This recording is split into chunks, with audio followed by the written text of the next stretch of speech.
तर यात सामन्यात दोन्ही ठाकरे बंधूंचा फोटो छापून आलाय आणि काल उद्धव साहेब म्हणले की जे महाराष्ट्राच्या जनतेच्या मनात आहे तेच होईल, पण मनसे अजून थोडी सावध पवित्र घेताना दिसते.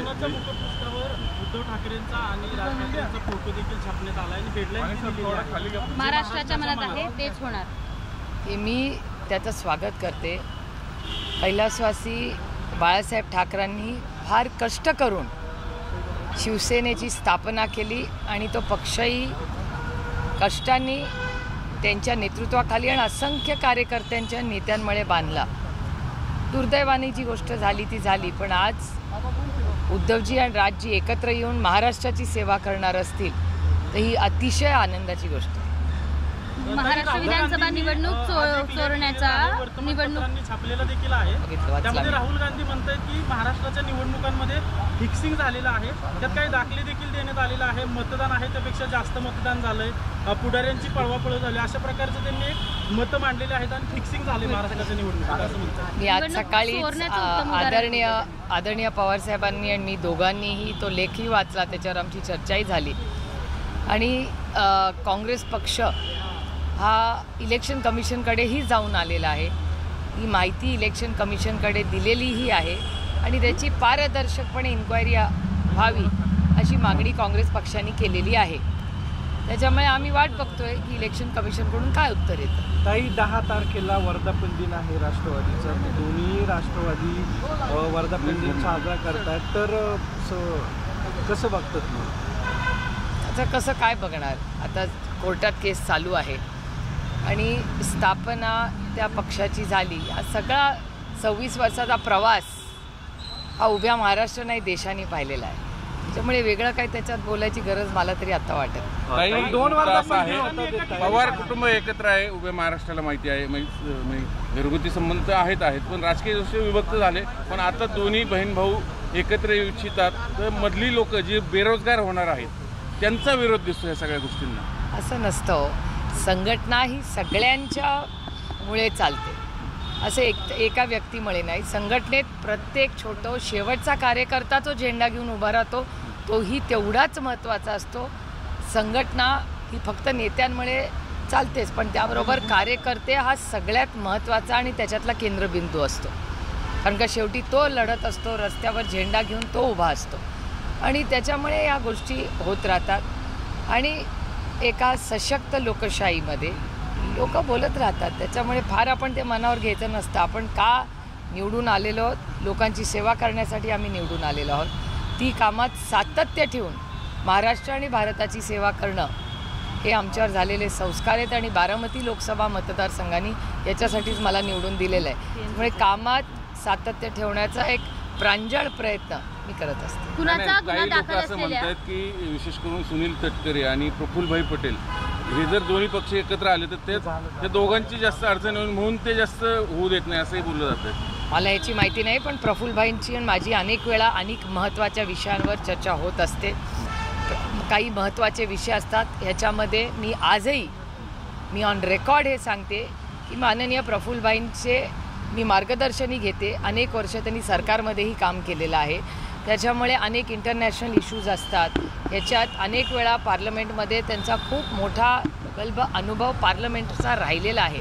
त्याच्यामुळे प्रफुल्लभाईंच्याकडून मी स्वतःही त्यांना अनेक वेळा फोन करते, त्यांचं मार्गदर्शन मी घेत असते आणि असे अनेक संघटनेतले, मग काँग्रेसमध्ये असेल, आता आनंद शर्माजी आणि मी गेले 11 दिवस आम्ही एकत्र प्रवासात होतो.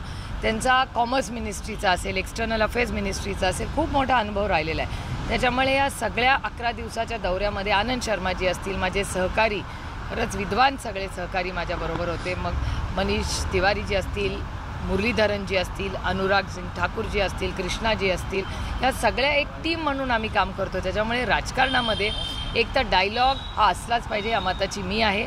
आणि प्रफुल्लभाईंच्याबद्दल मी आवर्जून उल्लेख करीन की मी त्यांचं पार्लमेंटमध्ये अनेक वेळा पॉलिसीच्या बाबतीत अनेक वेळा मार्गदर्शन घेत असते. आजही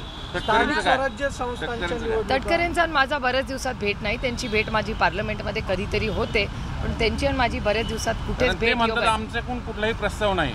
आता त्याने त्यांचं विधान येते मला सांगता येणार नाही, कारण का माझं आणि सुनील तटकरे जींचं कुठे गाठीभेटी नाही, कारण का कुठल्या कमिटीमध्ये ते आणि मी एकत्र कुठल्याच कमिटीमध्ये नाही आहोत. त्याच्यामुळे पार्लमेंट जेव्हा सुरू होईल तेव्हाच त्यांच्याशी भेट होईल. काही स्थानिक स्वराज्य संस्थांच्या निवडणुका 3 टप्प्यामध्ये होणार आहे.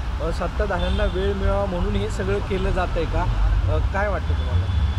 आता कोर्टाने तर ऑर्डर दिलेली आहे आणि हे इलेक्शन होणं हे गरजेचं आहे, महाराष्ट्राच्यासाठी आहे, सर्वसामान्य मायबाप जनतेसाठी आहे. त्याच्यामुळे आता लवकरात लवकर ते व्हावं आणि जे कोणी येईल ते निवडून येऊन कामाला लागावं एवढीच सामान्य माणसाची अपेक्षा आहे. दादा म्हणतात की माझा चेहरा म्हणून पालिकेकडे पाहून सगळ्यांनी काम करावं असं सूचना दिल्यात. खरंच महायुती वेगळी लढल असं वाटतं का तुम्हाला? कसं कळेल आता आपल्याला? आणि तो त्यांचा अंतर्गत प्रश्न आहे ना, दुसऱ्याच्या घरात कशाला लक्ष घालायचं? एकत्र असतील की नाही? बघा, एक तर आम्ही महाविकास आघाडी म्हणून लढणार सगळी इलेक्शन्स आणि प्रत्येक जिल्हा परिषद, पंचायत समिती किंवा कॉर्पोरेशन या सगळ्यामध्ये स्थानिक लोक निर्णय घेतील, कारण का हे निर्णय आणि हे इलेक्शन कार्यकर्त्यांचं आहे. प्रत्येक पक्षाची इच्छा असते कार्यकर्त्यांना संधी मिळावी. त्याच्यामुळे कार्यकर्ते काय ठरवतील त्याप्रमाणे पुढे आम्ही सगळे एकत्र एकामेकाशी चर्चा करून मार्ग काढत जाऊ टप्प्याटप्प्यात. दादा काल एका ठिकाणी बोलताना म्हणाले की 10 तारखेला आपला वर्धापन दिन बालेवाडीत होतोय, मोठ्या संख्येने कार्यकर्त्यांनी त्या ठिकाणी हजर राहिलं पाहिजे आणि स्थानिक स्वराज्य संस्थांच्या निवडणुकासाठी जिल्हा पातळीवरच्या कार्यकर्त्यांनी तयारीत राहा, महायुतीचे नेते अडचणीत येतील अशी वक्तव्य करू नका, अशा प्रकारचं काल दादांनी मार्गदर्शन केलंय. 10 तारखेला जोरदार शक्ती प्रदर्शन त्यांच्या गटाकडून करण्यात येणार आहे. तर काय, दोन राष्ट्रवादी त्यांचा वर्धापन दिन खरंच शुभेच्छा. आणि जिल्हा पातळीवरच्या कार्यकर्त्यांना निवडणुकांसाठी तयारी करायला. अरे लोकशाही आहे, आता त्यांनी काय बोलायचं त्यांनी ठरवायचं ना. लोकशाहीमध्ये यावेळेस वर्धापन दिनाला काय खरा वर्धापन दिन सुरुवातीपासून आहे, परंतु ते कोर्टात केस चालू आहे. खुनाचा गुन्हा दाखल असलेल्या भाजपच्या पदाधिकाऱ्याकडनं वैद्यकीय महिला अधिकाऱ्याचा छळ होत असल्याचा प्रकार समोर आला आहे आणि फेब्रुवारीमध्ये या सगळ्या संदर्भात सगळी माहिती दिली होती. मात्र तत्कालीन जे राजेश भोसले महापालिका आयुक्त आहेत त्यांनी याच्यावर कोणतीही कारवाई केली नाही. शेवटी काल हे सगळं प्रकरण समोर आल्यानंतर आत्ताचे जे आयुक्त आहे त्यांनी रात्री ह्या सगळ्या पदाधिकाऱ्यांना बंदी घातली आहे. या महिलेला कोणीच दाद दिली नाही म्हणून त्यांना थेट महिला आयोगात जावं लागलं. महिलांवरचे अत्याचार महाराष्ट्रामध्ये वाढत आहेत, हे धक्कादायक आहे. म्हणजे 21व्या शतकात एकीकडे आर्टिफिशियल इंटेलिजन्सची चर्चा आपण करतोय आणि एकीकडे आर्टिफिशियल इंटेलिजन्सचा एवढा सायन्स पुढे गेलेला असताना आजही महाराष्ट्रामध्ये आणि आश्चर्य असं वाटतं की तुमच्या माझ्या पुण्यामध्ये आपल्या मुळशीमध्ये आजही हुंडाबळी होत आहेत. हे खूप धक्कादायक आहे आणि हे आपलं एक समाज म्हणून अपयश आहे.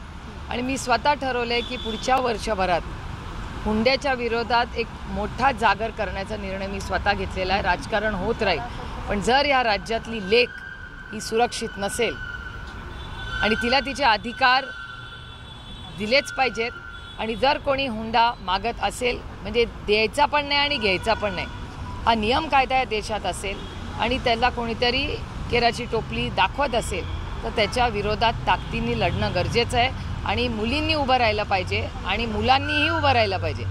त्या मुलांनीही हा जागर केला पाहिजे की हो, आम्ही लग्न करताना हुंडा घेणार नाही. वैद्यकीय अधिकाऱ्याला त्रास दिल्याचा हा प्रकार आहे आणि खुनाचा गुन्हा दाखल आहे. हे दुर्दैव आहे की इतके दिवस त्याच्यावर ॲक्शन झाली नाही. म्हणजे जर ॲक्शन हगवण्यांच्या केसमध्ये घेतली असती तर कदाचित ती लेक आज जिवंत असती आणि तिचं 3 महिन्याचं मूल त्याला कधीच त्याची आई आठवणार नाही असा दिवस आला नसता. त्यामुळे माझी एवढीच विनंती आहे महाराष्ट्राच्या या मायबाप सरकारला की तुम्ही मायबाप सरकार आहात. जर सरकार असला तर महिलांना तुम्ही जेव्हा अन्याय होतो तेव्हा पोलीस स्टेशनला त्यांना न्याय मिळालाच पाहिजे आणि कॉर्पोरेशनसारख्या जागेमध्ये जर त्यांना न्याय मिळत नसेल तर भाजपचा शहर अध्यक्ष आहे आणि त्याचं म्हणणं आहे की मी हा सगळा भ्रष्टाचार ओपन केल्यानंतर खोटे आरोप केले जात आहेत आणि आयुक्तांनी त्याला बंदी घातली पालिकेत यायला. मला असं वाटतं माननीय मुख्यमंत्र्यांनी ह्याची डिटेल इन्क्वायरी केली पाहिजे. माझी अपेक्षा आहे की महाराष्ट्राच्या माननीय मुख्यमंत्र्यांनी ह्याच्यात इंटरव्हेन्शन केलं पाहिजे आणि इंटरव्हेन्शन करून हे जे काय प्रकरण आहे हे त्याची पारदर्शकपणे इन्क्वायरी करून त्याचा रिपोर्ट जाहीर केला पाहिजे आणि त्यांचं जे ॲडमिनिस्ट्रेशन डिपार्टमेंट आहे GAD ज्याला म्हणतात, GADला स्ट्रिक्ट इन्स्ट्रक्शन सरकारने दिले पाहिजेत की 0 टॉलरन्स अगेन्स्ट एनी अब्यूज, मग महिला असू दे, पुरुष असू दे, कोणी असू दे, या बाबतीत सरकारी जागेमध्ये किंवा सरकार हे सहन करणार नाही, हा मेसेज माननीय मुख्यमंत्र्यांनी राज्यात देणं गरजेचं आहे. महिलांच्या घरातही हॅरासमेंट होत आहेत आणि कामाच्या ठिकाणी हॅरासमेंट होताना दिसत आहे. कुठेतरी महिलेची सुरक्षा ही धाब्यावर मांडल्याचं दिसतं. हो, अर्थातच ना, ह्या वारंवार गोष्टी होत आहेत.